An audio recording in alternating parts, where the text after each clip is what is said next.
बेवकूफ़िया होता है ना, रूप बदलता रहता है, वो ऐसे करने लग गया अभी। जो इतना ही कहता है कि मेरा 56 इंच की छाती है, अभी सरदारों के सामने आने के एक तो बात करे। अमित शाह को भेज देते हैं, राजनाथ को भेज देते हैं, आप तो एक बार भी मीटिंग में नहीं आया। अभी किसानों को कल बुलाया था तो सीधा आन के बात करता। जो वो तो सभी जानते हैं कि भगत सिंह करतार सिंह सराभा हो, सभी हो, भगत सिंह हो, पर हो दूसरे पड़ोसी के। जब दोबारा जंग में हो तो शहीद उनका हो, हमारे को दुख ना लगे। अभी वो अमित शाह के नाजरात के मोटे के रख के चला रहा है, अपने सीधी बात करे आके, कोई बात नहीं।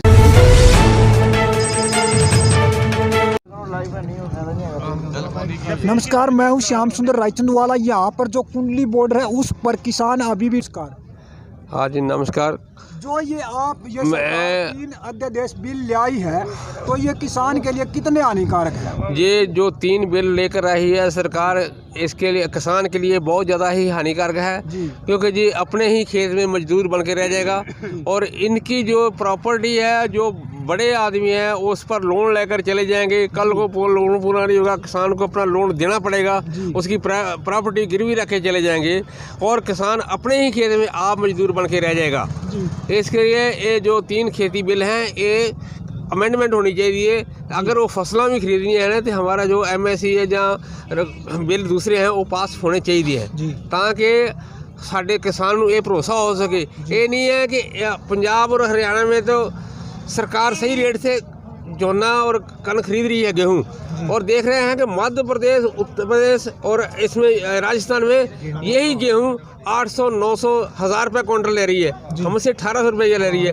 मैं ये अपील करूंगा पूरे इंडिया के किसानों को कि तुम्हारे साथ इतना वितकरा क्यों हो रहा है, तुम हमारा साथ दो, असी तुम्हारा भी जोना और कनक ऐसे ही रेट से बिकाएंगे जिसमें पंजाब और हरियाणा का बिक रहा है।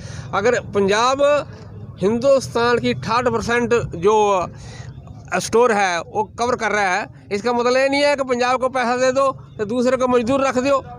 दूसरे स्टेटों को भी हम यही चलाते हैं कि जो हमारे को रेट मिल रहा है वही उनको रेट मिले, और इसी तरह ही काम चलता रहा है। और जो मोदी साहब हैं ये चाहते हैं कि हम पंजाब वालों को दबा देंगे, लेकिन इसने इतिहास नहीं पढ़ा कि जब सिर्फ सिखों के साथ ही मीर मनु ने बोला था, मीर मनु हमारी दात्री, हम मीर मनु ते सोए, वो दिन दिन सानू कटदा, असी दूने चौने होए।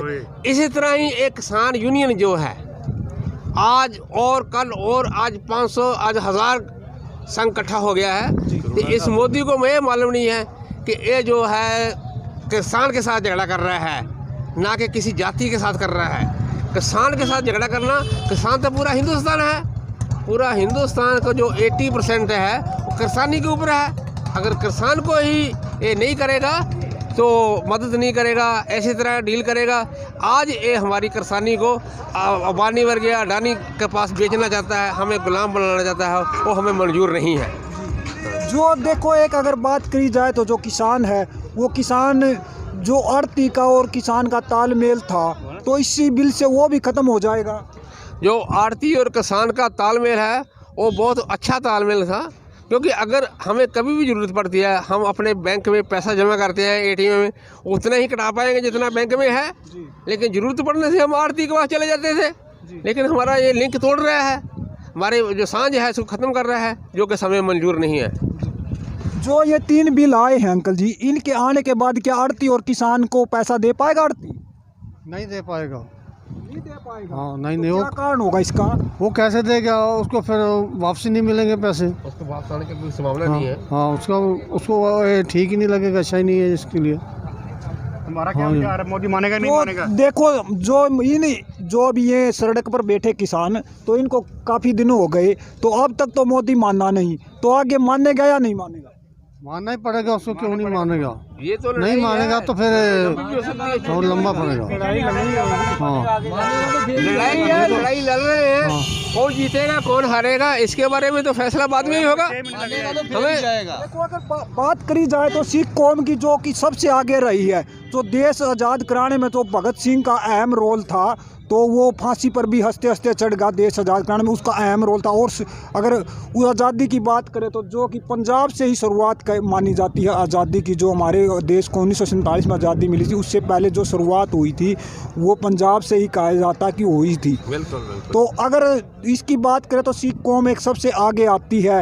हर किसी भी लंगर में लगाए, जितने भी गुरुद्वारे आज वो किसानों के हक में लंगर की तरफ खुले वो कर रहे हैं कि भाई किसानों को कोई दिक्कत नहीं हो पाए। डॉक्टर है जो वो भी पूरी वो करे। लेकिन हर जो भी पूरा अगर भारत की बात करें तो जो कि अगर मैं भारत की छोड़ूं तो मेरे गांव की बात करूं तो कि 90% जो कि वो खेती पर निर्भर है।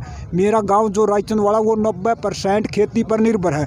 अगर किसान ही मर गया तो लेकिन उसके साथ में मजदूर भी मर गया तो इसमें देश की कितनी हालत ख़राब हो सकती है। इसमें हालत ऐसी ख़राब हो जाएगी जैसी कोठी दाने वो दे कमले भी सराने। ये दाने नहीं है, किसानी नहीं है तो क्या करेगा फिर जी। जो अनाज ख़त्म हो गया, आगे की बात पेट ना पई रोटियां ते सबे गल्लां खोटियां। तो इसलिए खेती को खेती को बढ़ाना हमारा फ़र्ज है, ना कि उसको दबाना। मोदी साहब ऐसा सोच रहा है कि मैं दबा दूंगा, लेकिन उसको ये मालूम नहीं है कि दिन ब दिन ये आंदोलन बढ़ता जा रहा है और उसको एक दिन आके दबना पड़ेगा। मोदी को देशवासियों ने प्रधानमंत्री बनाया था, लेकिन वो डिक्टेटर बन के बैठ गया है। डिक्टेटरशिप नहीं चलेगी हिंदुस्तान में। डिक्टेटरशिप डाकू जो अपने डेमोक्रेसी है वो प्रधानमंत्री के तौर पर रहे, ना कि डिक्टेटरशिप चलाना है तो अपनी उसकी हिम्मत है तो आ जाए। हम डिक्टेटरशिप को तोड़ के छड़ेंगे और डेमोक्रेसी रखेंगे। लोगों को जो विचार सामने आएंगे वही रखेंगे। ऐसा कोई नहीं कानून होगा कि वो हमें बंदी बना कर रख दे। मोदी उनको ये मालूम नहीं है वो किस तरह नीचे से ऊपर गया है। आज उस कुर्सी पर जाने पर अपना औकात भूल गया, अपना भूख भूल गया है। तो क्या था ये ना माने ना फिर तो नहीं मानेगा, है एक संघर्ष आगे चलता ही रहेगा। जी जो अभी जो हमारे देश के प्रधानमंत्री हैं जो मोदी जी, वो कहते हैं मैं भी एक किसान का बेटा हूँ, एक चाय बेचने वो पहले मैं चाय बेचता था, मुझे पता किसान की कितनी हालत हो क्या होती है। तो वो फिर भी ये बिल लिया क्या क्यों? जो वो किसान का बेटा होता है ना तो ऐसी बात करता नहीं। पहली बात तो ये होती है। दूसरी बात कभी वो चाय वाले का बेटा बन जाता है, कभी रेल वाले का बन जाता है। उसका तो आदत बन गई है। जैसे वो बेहूपिया होता है ना, रूप बदलता रहता है, वो ऐसे करने लग गया अभी।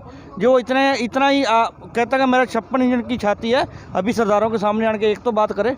अमित शाह को भेज देते हैं, राजनाथ को भेज देते हैं। आप तो एक बार भी मीटिंग में नहीं आया। अभी किसानों को कल बुलाया था तो सीधा आने के बात करता। जो वो तो सभी जानते हैं कि भगत सिंह करतार सिंह सराभा हो, सभी हो, भगत सिंह हो, पर हो दूसरे पड़ोसी के। जब दोबारा जंग में हो तो शहीद उनका, वो हमारे को दुख ना लगे। अभी वो अमित शाह के नाजरात के मोटे के रख के चला रहा है। अपने सीधी बात करे आके, कोई बात नहीं सरदार उनको खा नहीं जाएंगे, कोई ऐसी बात नहीं होगी। हाँ, उनको प्रणाम, हमारा संदेश पहुँचा दो जी। देखो एक और बात करें तो जब रैली और जुलसे करता था मोदी जी, बड़ी बड़ी बातें करता था कि आपके खाते में 15 लाख रुपए आएंगे, ये आएंगे, किसान की आय दुगनी होगी। क्या कुछ इनमें से वादे पूरे हुए? कोई वादा नहीं पूरा हुआ, कोई ऐसा काम। ये जो 15,000 10,000 खाते में आएंगे, ये सिर्फ इलेक्शन जीतने का बहाना है। अभी बिहार में देखा, जो भैया हमारे पास काम करते थे, हमने बोला आप लोग काम करने के लिए पंजाब में क्यों नहीं आए? बोलते हमारे खाते में 10,000 आ गया, मम्मी के खाते में 10,000 आ गया। ये रिश्वत देने का एक तरीका ढूंढा है इसने अकाउंट खिलाकर कि अपनी पार्टी को आगे लेकर आऊँ। कुछ नहीं किया, सिर्फ जिस स्टेट में इलेक्शन होती है वहाँ को पैसा देना शुरू कर देता है। पैसा देने का इसका तरीका सिर्फ बदल गया है, रिश्वत वही चल रहा है।